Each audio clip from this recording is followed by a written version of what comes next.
Good morning. If you could take your seats, we'll start our service.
Universalist Church.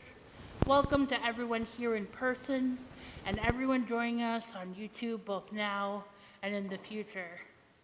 I am Alex Riley. My pronouns are they, them, theirs. This morning, I invite Ellie Summers to come join us to light our chalice, the symbol of our Unitarian Universalist faith. Our chalice lighting words are from Sharon Wiley. We speak so often of brokenness in religious life. Let us speak today of wholeness. You are welcome here, all of you, every part of you beautiful just the way you are. Here, you do not need to be something more or something less. No holding back, no hiding, no exerting yourself, no trying to do more or be more. You have inherent worth and dignity. Nothing to prove here, nothing to prove to me or the person sitting next to you or to the children or to anyone. You don't have to try and be witty or more quiet or more outgoing. You are beautiful. Every part of you, beautiful just the way you are. You do not need to change anything about yourself to be welcome here. Your skin, your hair, your belly, your limbs, your face, all beautiful just the way they are. You are extraordinary. Each and every one of you different from each and beautiful in your own beautiful way.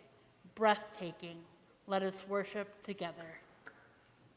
Please rise in body and or spirit to join us in hymn number 1053, How Could Anyone, number 1053 in the Teal Hymnal.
I see the hand moving. There we go. Good morning. Now I'm on.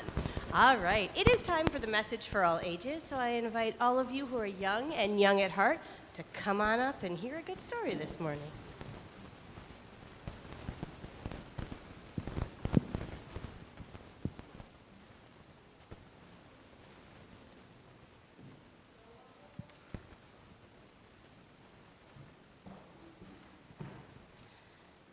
All right, I am glad to see all of your faces today. And for those of you out there, I am also glad to see all of your faces. My name is Abby Summer, and my pronouns are she, hers. And I usually get Leanne up here, but she is off celebrating the upcoming birth of her niece's daughter. So we're wishing them some good vibes. And you know what? I get to read you a story about a baby today, which is kind of cool. So this story is called When Aiden Became a Brother. So how many of you out here are brothers? All right, we got a few. Grown-ups, anybody a brother? Anybody a sister? Anybody a sibling? That means you have somebody else in your family who's a brother or a sister or a sibling? All right, lots of people know what it feels like to be a sibling. And this story kind of has a little bit of a twist in it. Well, sometimes it's bad to be a sibling, sometimes it's good to be a sibling. I like to think that the good times of being a sibling are more than the bad times, but yeah, nobody can bug at you like a sibling, that's for sure. All right, so this story is called When Aiden Became a Brother. When Aiden was born, everyone thought he was a girl. His parents gave him a pretty name. His room looked like a girl's room. And he wore clothes that other girls liked wearing. But as Aiden got bigger, he hated the sound of his name. I think we got our mic settled. He felt like his room belonged. I think we might switch mic. This is something. So, all right, everybody, look at someone around you and tell them something wonderful. Check. Better? Okay. Dead. All right, we're gonna try this one. Better? Let me see if I move my chair a little bit, if that helps. Ready? This is called being flexible. All right, is this better? We're gonna go with it. Maybe we were just having mics interfering with each other. All right, let's start this page again. All right, everybody reset. I feel like I'm so far away from you now. All right. But as Aiden got bigger, he hated the sound of his name. He felt like his room belonged to someone else, and he always ripped or stained his clothes accidentally on purpose. Everyone thought he was just a different kind of girl. Some girls had rooms full of science experiments and bug collections. Lots of girls didn't wear dresses. But Aiden didn't feel like any kind of girl. He was really another kind of boy. It was hard to tell his parents what he knew about himself, but it was even harder not to. It took everyone some time to adjust, and they learned from a lot of other families with transgender kids like him.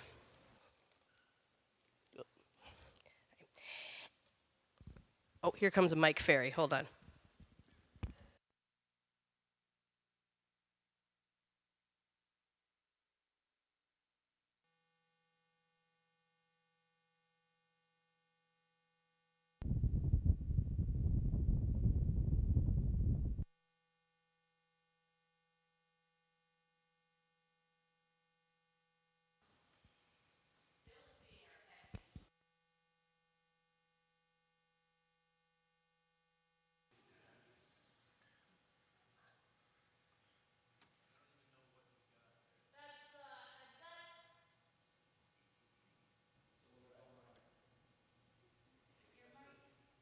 Anybody? Oh, yay, we got it. It just, okay.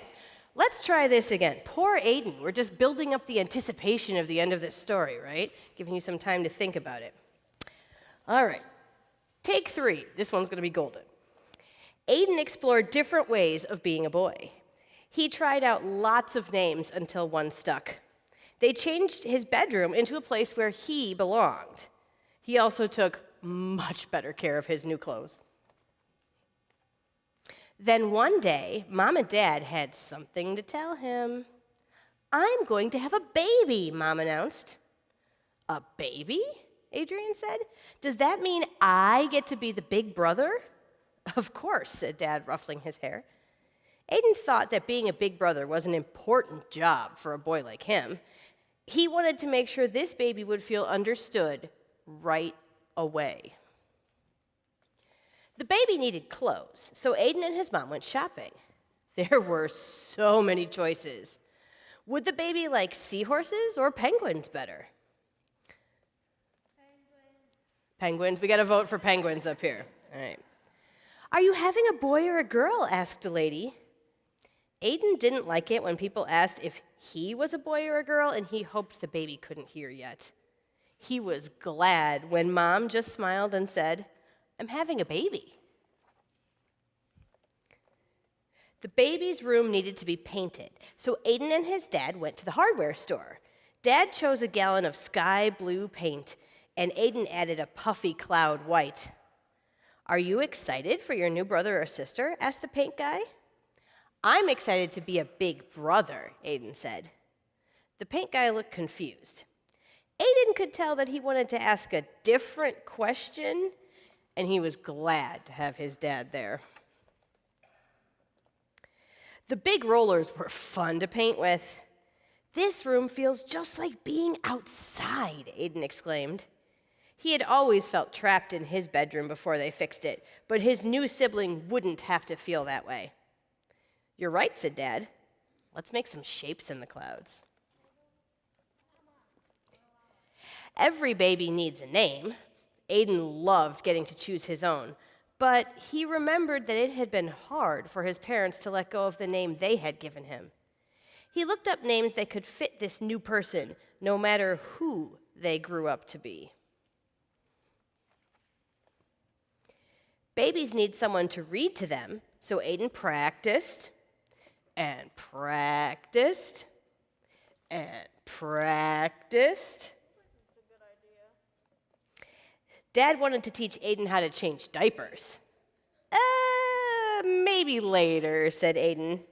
He decided that picking flowers for his mom was more important.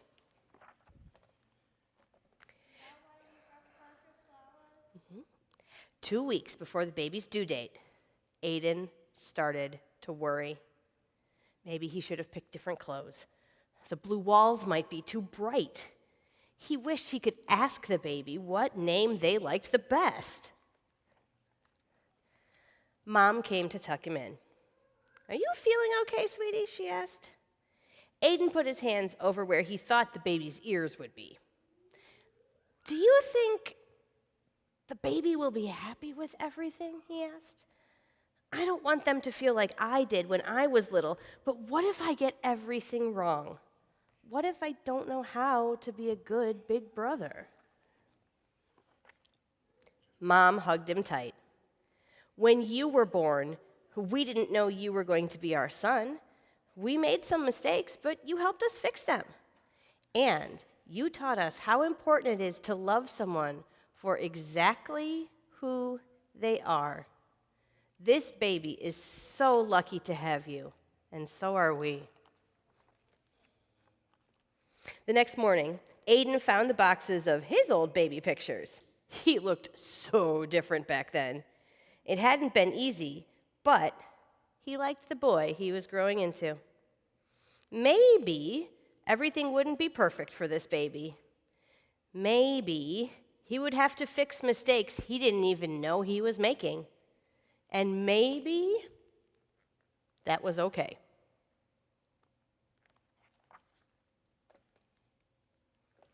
Aiden knew how to love someone, and that was the most important part of being a brother. Take a look, you can see. We don't know what the baby's name is, but we see that baby came, and look at that loving family all around. I like how two people are just like loving up the cat. Oh, and we're loving the cats too, of course. All right, nice job. Lots to think about in that one, and we'll talk some more when we get upstairs, but let's stand and do our blessing.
The children of RE have made hearts, rainbows, and butterflies for the LGBT Center.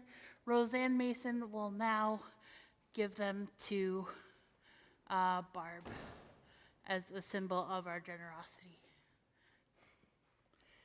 There are many ways we give to the lives of our church, and the monetary offering is just one of these ways. Each month, we partner with a local organization and share the money we collect. On the fifth Sunday of the month, we donate our collection to BLUU.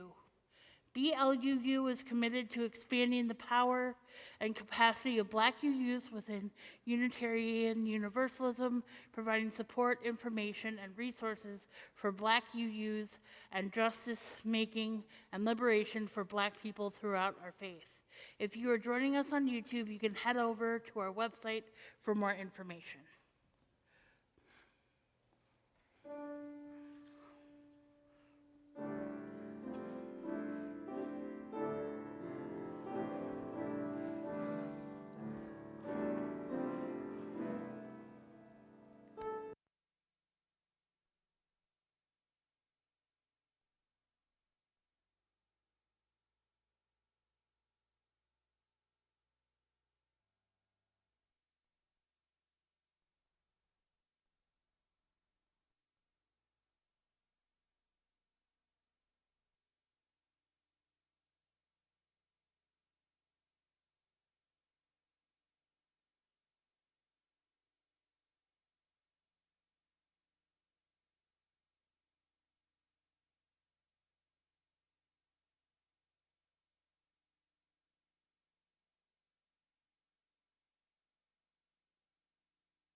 Part of being in community is sharing our joys and our sorrows with one another. We draw strength from celebrating the joys in each other's lives and lending support, comfort, and care when we experience one of life's many sorrows. This morning, you may come forward to light a candle to represent the unspoken joy or sorrow that is on your heart.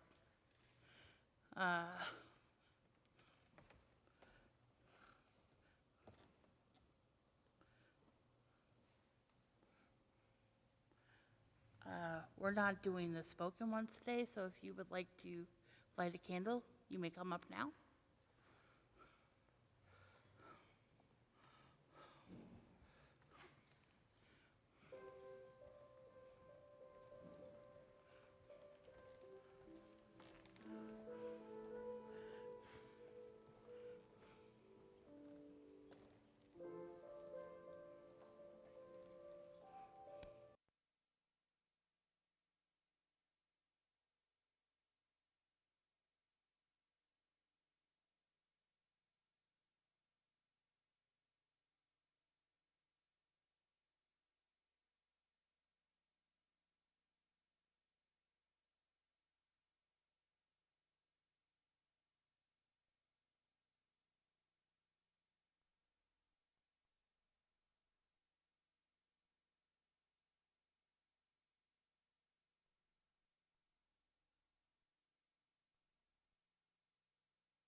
We light one final candle for the joys and sorrows that are on the hearts of our beloveds joining us online.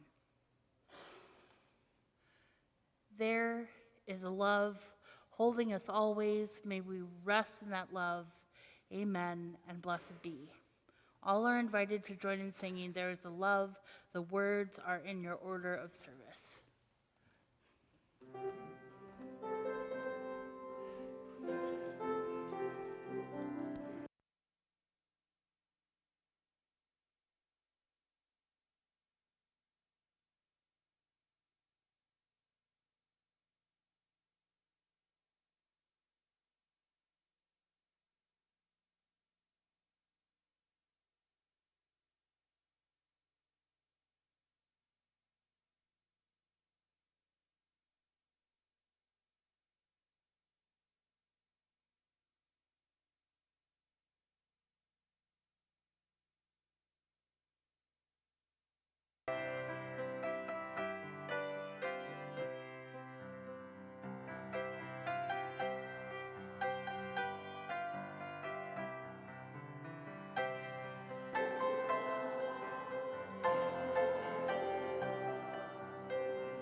I meant the podium.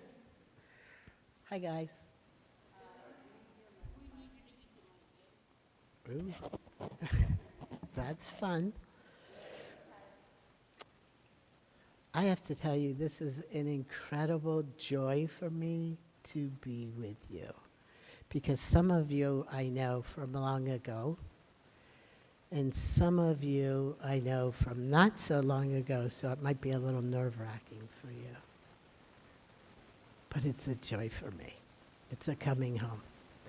When I was a junior and a senior in high school, I attended the Olympia Brown Church. And you raised me, but a little bit of recklessness. You could definitely tell.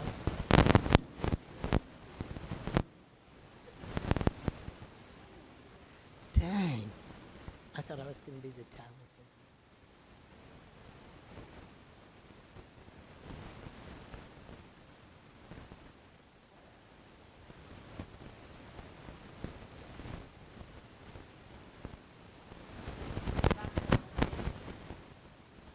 Okay. That's all right. Welcome to my world. We could.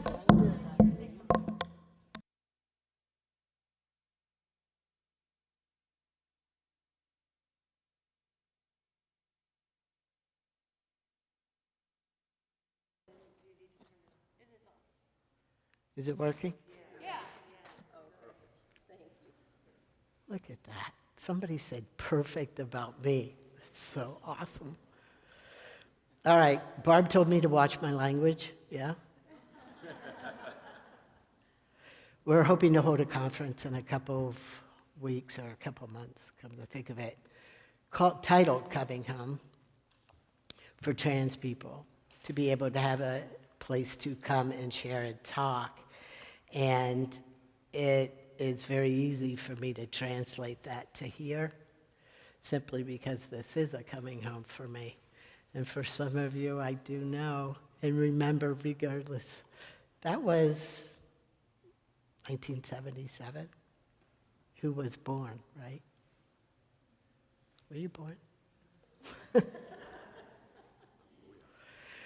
So when I was here, I made a ton of friends. I was very involved in what was then called LRY, Liberated Religious Youth, which was not the coming of age program that it is now. Do you have that here, coming of age? So that was something that when I was in Indianapolis and involved in the UU church there, I, for several years, facilitated the coming of age program. And we didn't have some of the same kind of struggles because we were 1995, 96, 97, 98, 2000 is just different. And that's a bit of what I want to talk about, is that when I transitioned, and actually I should back up because when I started my transition, it was in utero. And so the moment I was speaking and talking, I knew who I was, and my parents accepted that. Now, my parents were weird, so we'll give them that. But that was never a question. It's just that the moment it got out of the household, they flipped. And it took a while for me to be conscious that I was making that flip too. And one of the ways that I can remember it coming up, when I was 6, I think I was 6, I got for a holiday the Joan Baez album, The First 10 Years. And I said, when I got caught kissing the album, that it was a good thing that I was a boy because I could do that. And then, obviously, 16 years later, it was a really good thing that when I was out in public, that's not what people thought, so I could still get away with having a crush on Joan Baez. But that's just kind of the way the world worked for me. I made many, many friends through college, and one of the people that came here, any of you remember Kim Alcamada? Because her books are awesome, and she's part of us. And she was also a very fun part of LRY. But people that I would say, I knew her, and remember, she came from here, from Racine, and Racine's UU Church. The thing is that as I got out in the world, I couldn't figure out how to help myself, how to help make that transition that my parents didn't fulfill. And my 5 brothers and sisters, depended on who they were. It's not enough to cut your hair. It's not enough to wear a fake mustache on Halloween. But I had a relationship with a woman, and then I married a gay man. That's very convenient, very helpful. And so it was very lovely for about a decade before it wasn't. And so by 1994, things changed for me, and this is the part that I want to talk about, because in 1994, policies were beginning to be challenged. We had already had Stonewall, we had already had the Civil Rights Act, and most states don't have all the statutes that we need. But using the 2020 ruling from the Supreme Court that included the trans laws, included protections, was really critical.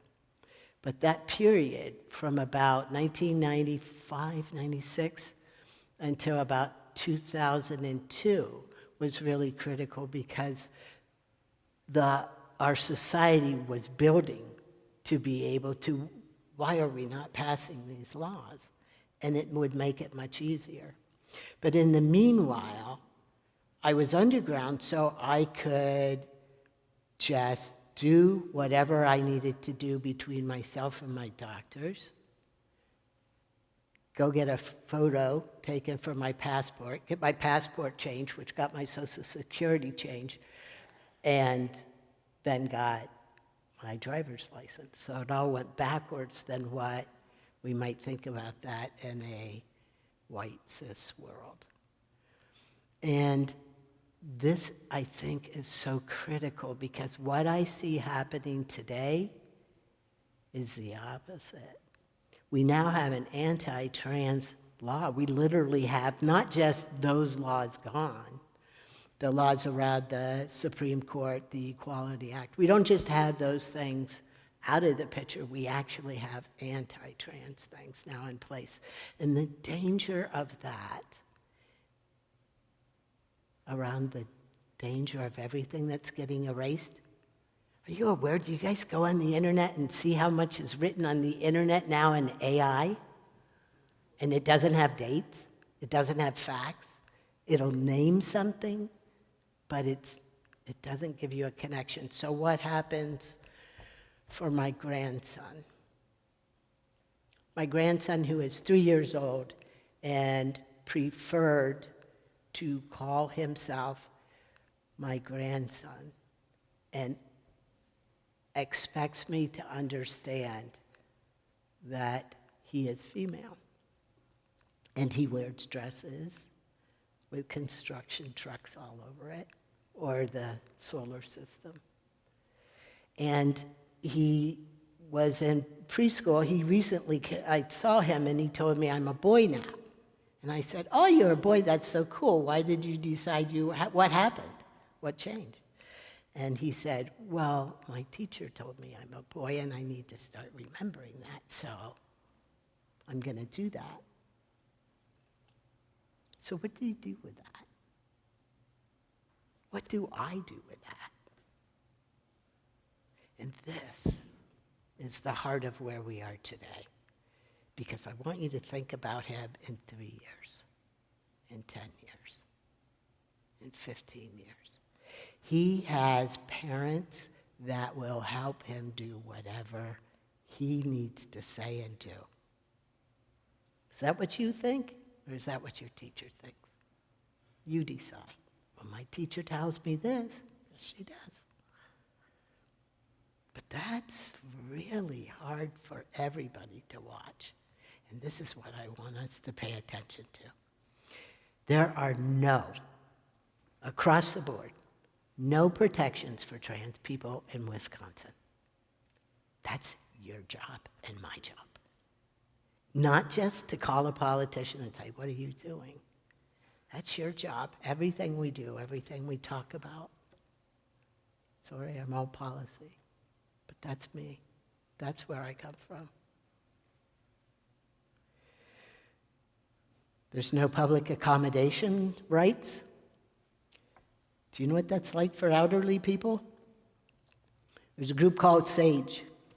Get involved with SAGE. SAGE is working for housing for elderly people because most elderly LGBT people and definitely trans people do not want to go into nursing home care, do not want to start that process because you've got to say things, you've got to risk the fact that who's taking care of you at night, and it's scary. And the last one I know was in Pennsylvania.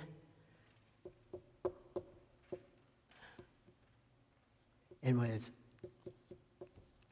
raped and killed, 6 o'clock in the morning, an hour before the boss comes in, by a worker. So you tell me, what do we need? It's not. I actually prefer it from where I was able to make all of my out-in-the-world decisions. Because it's easier when nobody knew what you were messing with, and they just accepted you. I tell you, the guy at the post office could have cared less. He did tell me it wasn't a very good photo. And he was right. But at the same time, it took care of the business. And today, there is no taking care of. So you have people who... Do you know who has become my biggest spiritual support? Has been the Two-Spirit Society, who has taken me in so well and kindly. And they don't have this need to say, I'm not a mother, because I am. I'm a mom of 4 incredibly intelligent, irritating children. I have to be that in this world.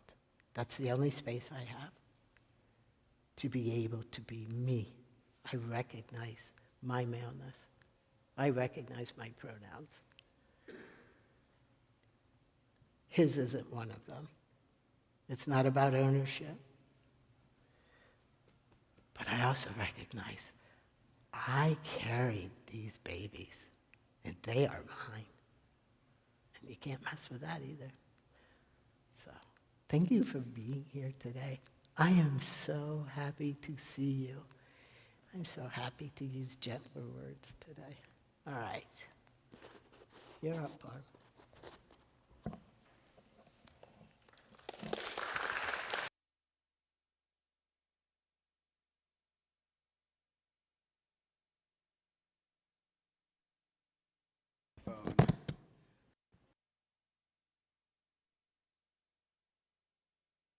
Is it working? Okay, well, yeah, it's loud.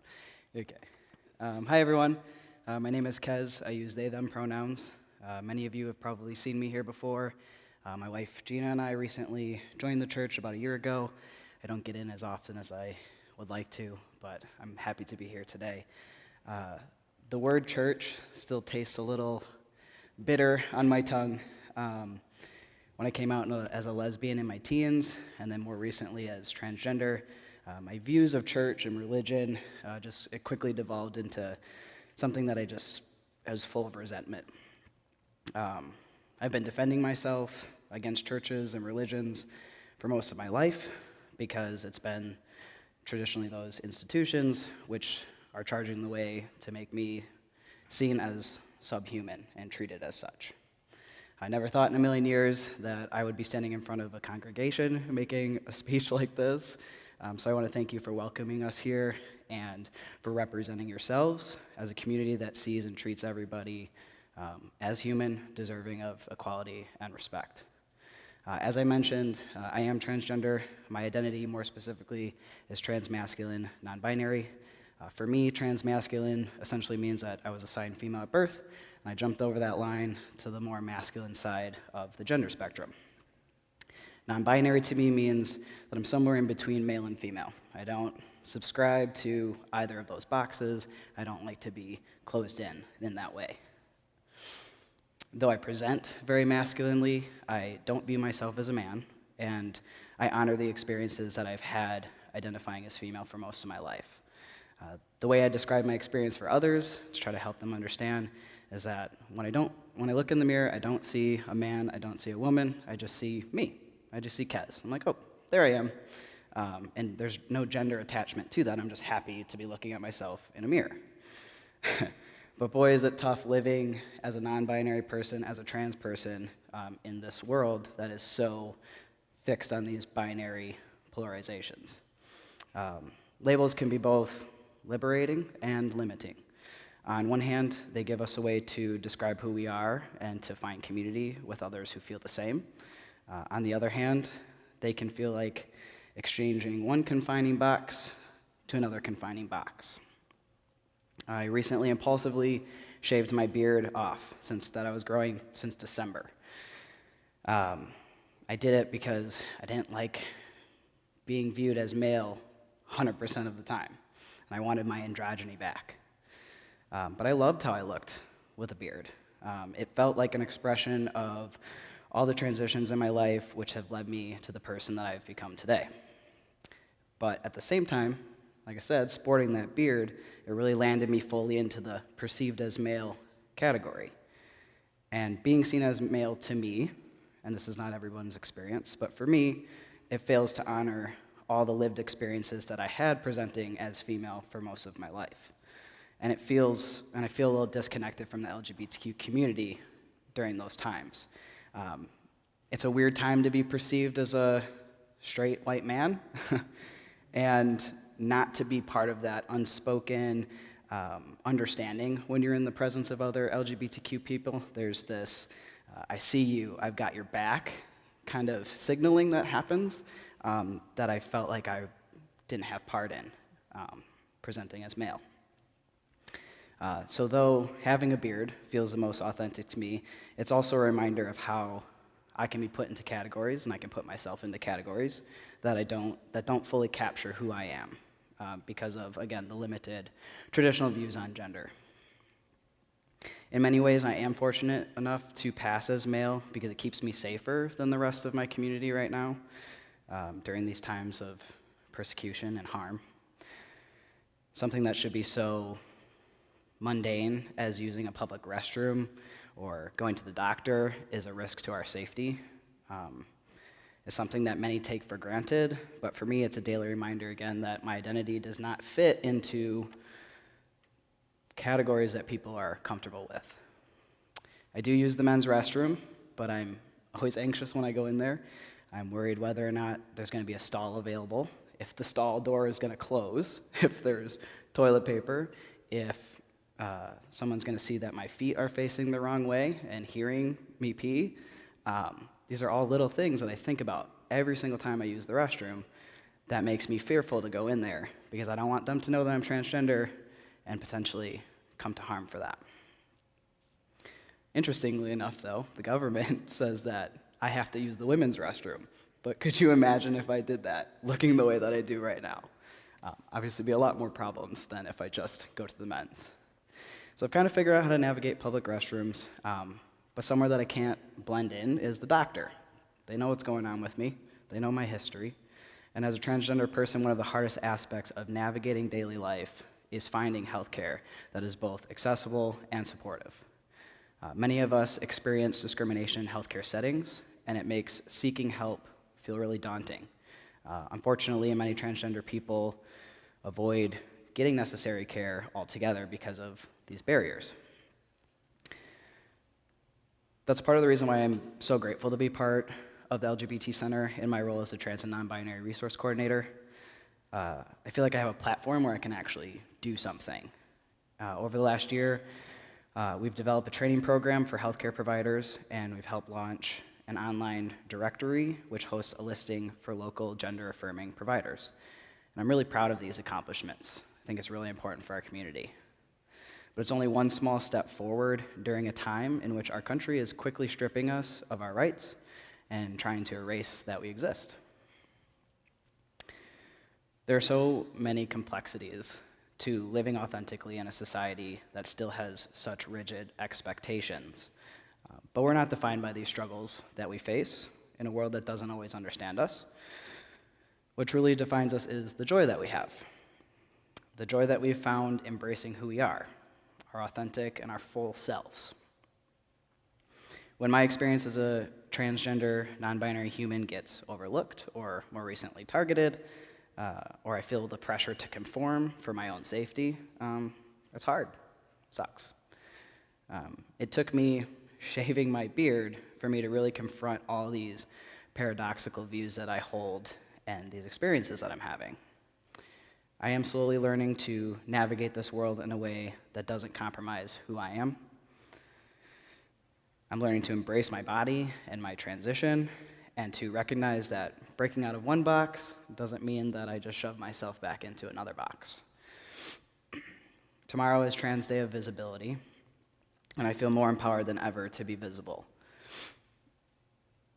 Every day I wake up, I have a new opportunity to share my trans joy with everyone, and no governing body will strip me of that joy. For I still get to look in the mirror and I get to say, hey, that's Kez, that's me. Thank you.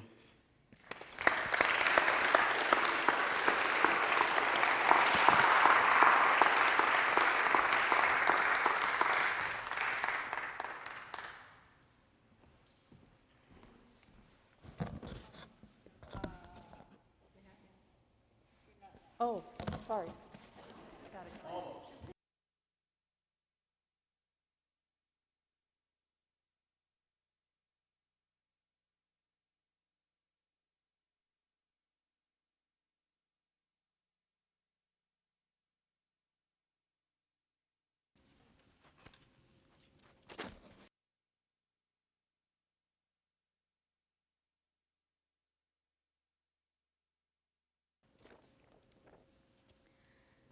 There were 32 transgender victims murdered in 2024. 78% of the victims were people of color. 56% were Black gender women. 63% were killed with a gun. 42% of victims with a known killer were killed by a romantic/sexual partner, a friend, or a family member. 38% were misgendered or dead named by authorities of the press.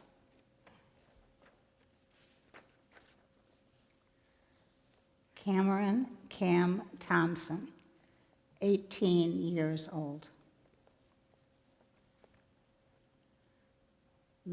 Ralashia Wright, 25 years old. Quanesha Chantel, 26 years old. Santonio San Coleman, 48 years old. Honey Daniels, 37 years old. Kasim Omar, 29 years old. Red, also known as Barbie, 25 years old. Vanity Williams, 34 years old.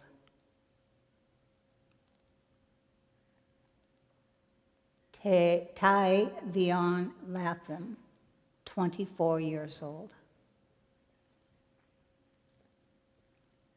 Dylan Gurvey, 20 years old.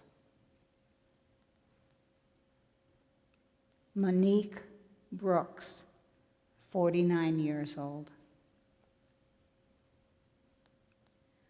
Kenji Spurgeon, 23 years old. Shannon Boswell, 30 years old. Polly Likens, 14 years old. Liara Sai, 35 years old. Jaslyn Johnson, 18 years old. Yella Robert Clark Jr., 45 years old. Michelle Henry, 25 years old. Brandon Tay Dior Thomas, 17 years old. Reina Hernandez, 54 years old. Keita B., 46 years old. Star Brown.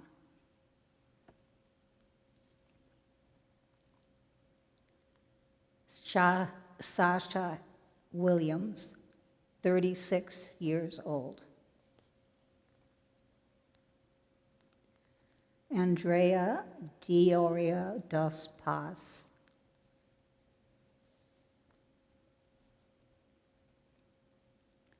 River Neve Goddard.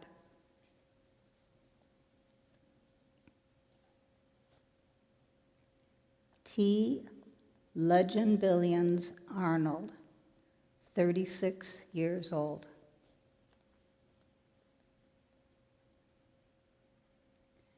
Africa Perilla Garcia, 25 years old.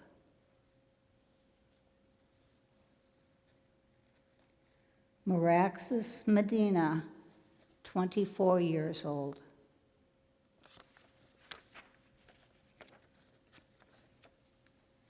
Alex Taylor Franco, 21 years old.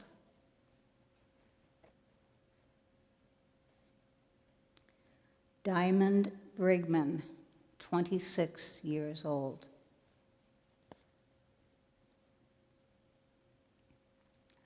Righteous T.K. Chevy Hill, 35 years old.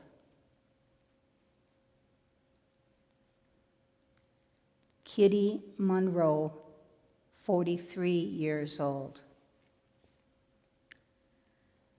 There were 5 murders that happened close to home in nearby Milwaukee. They're represented by these flowers that you see up front. They are Regina Maya Allen in 2022, China Long in 2023, Cache Henderson, 2023, Brazil Johnson, 2023, Amory Dior, 2025.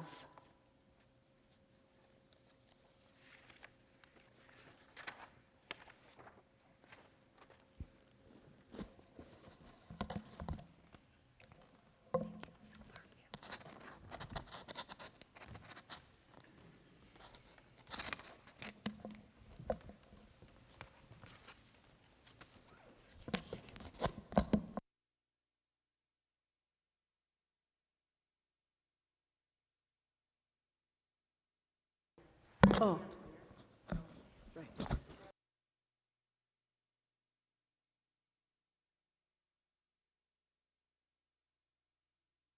No.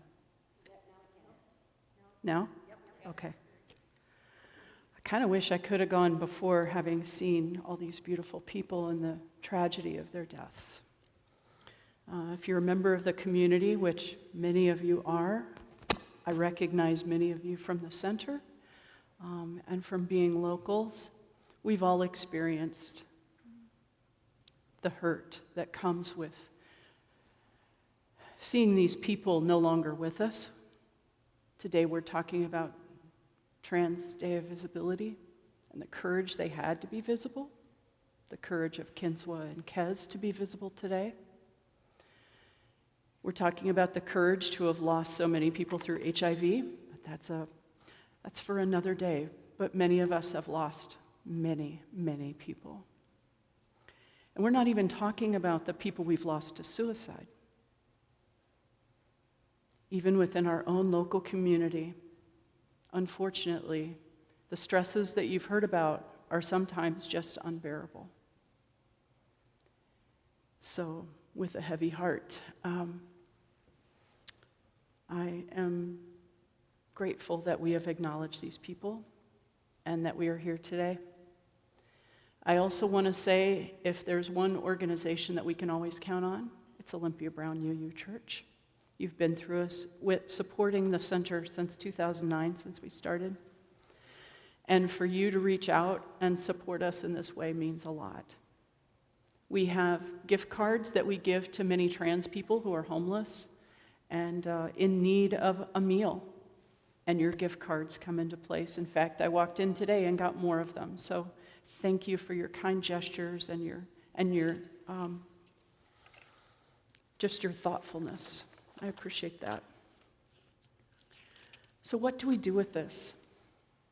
Today, I'd like to talk about how to be an ally, how to support people that maybe you don't even know yet. So what does that look like? And that's one of the reasons why the center exists, so that we can train, educate, make our local culture better, so that we don't have to see what we just saw in our community. So how many of you have been to one of our Safe Zone trainings? Yeah, okay, good. Well, a small plug to SC Johnson. They recently gave us a grant to support organizations that don't have money to do Safe Zone trainings for their communities. So I encourage you to reach out. Let's do another one because there's not enough hands up right now. Okay, let's do that. So when I think about being an ally, what I really thought about for today was, if you are an ally, you have privilege. And we often think of privilege in other ways, but you have the privilege to sometimes be heard when we can't be heard. And that is phenomenal. So we're going to go through some ways in which you can use your voice, your power, your relationships, your status within a family or community that can help us. First of all, there's no way to be a perfect ally. Nobody's perfect. You're going to make mistakes. We move on. You don't even have to understand or respect what it means to be trans or non-binary, because we're human and we respect humans. You can't always tell if someone is transgender just by looking at them. You can't tell a lot of things just by looking at somebody, so we don't do that. There is no right way to be transgender. You just saw two beautiful examples of individuals living an authentic life.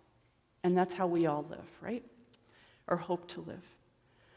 And I just encourage you to continue to educate yourself. So that's what we can do internally. Now, what else can we do? We can start interacting with the trans community. We can be visible in how we support them. We use the language a trans person has used for themselves, whether it's pronouns or any other type of identifier. If you don't know what pronouns are, come to the Safe Zone. We've got a lot of people who can help you with that. Be careful, considerate about what other questions you ask. There's a lot of questions that you just don't need to know the answers to. So just ask them what their hobbies are, or what movie have they seen recently. Get to know someone.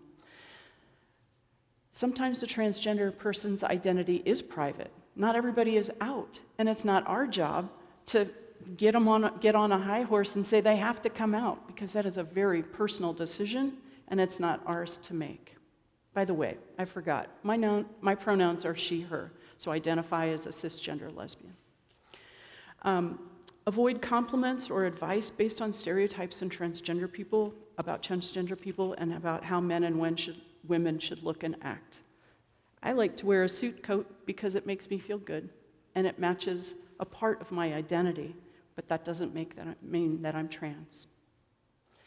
Okay, now another way in which you can be visible is to be outspoken. We know that there's a lot of laws and things happening in the world, but transgender rights in our community, whether it be a state, national, or federal law that needs to be addressed, you can use your privilege to address that. In fact, if a grandparent says writes a letter to a politician and says, my grandchild is non-binary and they are phenomenal and they're getting bullied at school, that is going to have a lot of weight. That's called using your privilege. I just want to ask a question here. At Olympia Brown and other places where you congregate, when you do an intake form, do you ask if someone's male or female? Are there other boxes? These are things that we can help you work through in your organization. What bathroom do they go to? Do they have a safe place to go? Is there a place for somebody who's non-binary, who doesn't feel necessarily comfortable in the men or women's bathroom? Do your policies, your anti-discrimination policies, do they protect gender identity and gender expression, how you present? Okay. So let's get to the nitty-gritty. We need you to call your elected officials, right? We need for you to pass laws, to get out and vote. Voting is probably the most important thing. The difference between Wisconsin and Texas and Florida, anybody know the difference? Governor Evers. That is the only person who is saving this state from looking like other states, because those laws are introduced and they do not pass here because of him. But we are at a crossroads with the Supreme Court. So that's why voter rights is a way to support trans people. Working with our schools. Who's ever been in the school district or been on a school board? This is the grassroots where we protect our young people. These grassroots efforts mean supporting young people and the way, because public schools means everybody has access to education, but if you can't go to school because you're bullied, you no longer have that right. So it works in a lot of different ways. You can work with the police departments, because unfortunately, when a trans person gets in an argument with a cisgender person, who ends up going to jail? It's usually the trans person. We can work with our jail and prisons, because where their identity isn't always where they're assigned to be in a cell, which puts their life at risk. And working with undocumented person. We know that people who seek amnesty often are trans, because where their home country is, they don't feel safe. So they think that they can come to the United States to be safe. So these are all ways in which we can support people. And now I want to get radical. Now I want to talk about the things that nobody's really talking about yet. So how many of you have ever asked a trans person if they need a ride to their job? Because maybe they don't have a full-time job, maybe they have to work part-time, maybe they've been discriminated against a previous job, they lost their job, maybe they don't have money because they just are, the system is failing them. Have you given somebody a gift card? Yes, we've done that. When you look for somebody to do odd jobs around your house, do you think of a trans person to help? A gig economy, something under the radar? Because they might be on SSI or SDI and not be able to work full-time, but if you give them $20 for helping pet sit today, you could be changing that person's life. Do you have a spare room in your home that no one is using? Because the way things are headed, we may have fewer people working, we may have fewer social services, we know that that housing is a commodity already. So let's open up our homes to people who need it, and you can be connected through the center to find people who are in need of housing. Do you have a rental property? Who do you rent to? Is it about getting the highest dollar, or is it making sure that the most vulnerable are safe? Could you bring somebody into your home? Maybe you've got some difficulties doing housework yourself. Could you bring somebody into your home to help with housework in exchange for a room? 30% of foster care children are part of the LGBTQ community. Why? Often because they've been kicked out of their homes. Think about being a foster parent to a young queer youth. Okay, so I just want you to get thinking creatively. What is, during the Depression, this is what we did. We are the most individualist society on the planet ever in time. We think about ourselves. It's time for us to think about others. So, in conclusion, just a few things that I'd like to remind you about with the center. We have an advocacy group. If you go to our website, which is LGBTSEWI, you can sign up for our advocacy group because we know we're going to be needing all of us to take to the streets. And so we want to be ready. We want to know your email so we can contact you when it's time. And also, the Safe Zone training, we'd love to do that. And if you're in need of some support right now, we have a trans non-binary support group that meets in person virtually, a Parenting with Pride or a Grandparenting with Pride group, a youth group, and we are here to help. So thank you for your time, and thank you for all you lovely people here today.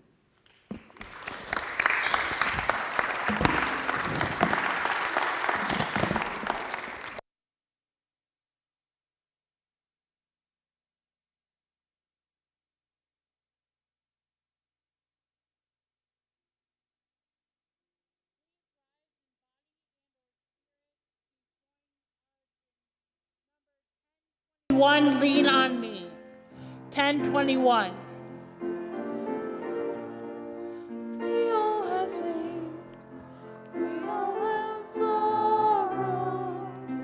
But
as we extinguish our chalice, let us hear the words of Carrie Holy Hurt. Love holds you. Love bears witness to all your intent, dignity, and worthiness. It witnesses how you try, succeed, and fail. It does not flinch. Love will not let go. Love holds all of you. Peace and unrest.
Is it coming through? Yeah. Maybe I'll just do this. I'm Gregory Mason, and my pronouns are he, him. We're going to do some announcements. We do announcements after the service rather than at the beginning to give the children more time in religious education with Leanne. The flowers that are on the altar and around the chalice are from Ellen Schmidt's memorial service, which was held here Friday night. If you need to reference the monthly unifier email, there is a link in each Sunday's email that will take you to it. We have an invitation from First Presbyterian for their Taizé service tomorrow night at 6:30 p.m. All are invited to attend and experience this contemplative 45-minute service with music, candle lighting, and silence. The Generosity and Engagement Ministry, GEM, team would like to thank all members and friends who have returned their pledge forms. It is never too late to share your gifts. Today is the last day to sign up for our celebration dinner being held next Friday at 5 p.m. for those of you who have signed a pledge commitment form. Extra pledge forms and the dinner sign-up board will be in Fellowship Hall following today's service. See Diane Lang or Dina Lieberman if you have questions. The April Unifier email will be delivered on Tuesday. The deadline for announcements, news, stories, and event dates for May is April 23rd. Bring your Love Pantry donations to church on Sunday mornings. Our middle and high school youth will use them to fill the pantry on the first Sunday of the month, which is next Sunday. Andrea Bumpers and Carl Hubbard are facilitating the UUA 2025 Common Read, Authentic Selves, celebrating trans and non-binary people and their families on the following Tuesdays in April, the 8th, the 15th, the 22nd, and the 29th, from 10 to 11:30 a.m. via Zoom. If you are interested in participating in this common read, please contact Roseanne Mason to get a copy of the book. April 13 is the next deadline for paper raise-write orders. See me if you need a form. Andy McLean has donated his many bottles of wine to the 8th Principal Committee, so we are planning a wine and gourmet delights auction on Friday, April 18th from 6:30 to 9 p.m. at East Towers, where Andy used to live, with proceeds going to the 8th Principal Committee. In addition to the wine auction, we plan to hold a gourmet delights auction, with those proceeds going to OBUUC. If you have any questions, please contact Roseanne Mason or Dina Lieberman. For more information and details about some of these announcements, along with others and community announcements, see your monthly and Sunday emails. I'd like to thank our volunteers today, Colleen and Dave Wilkinson as ushers, our Zoom host, Maria Scott, our coffee hour hosts, the 8th Principal Committee, and Bill Garvey on sound and camera today. That's all for announcements today. Please join us for coffee hour. For those on YouTube, log into Zoom for your coffee hour. The link is in today's email. We have cake, I guess, in Erman Hall. Just go out that way.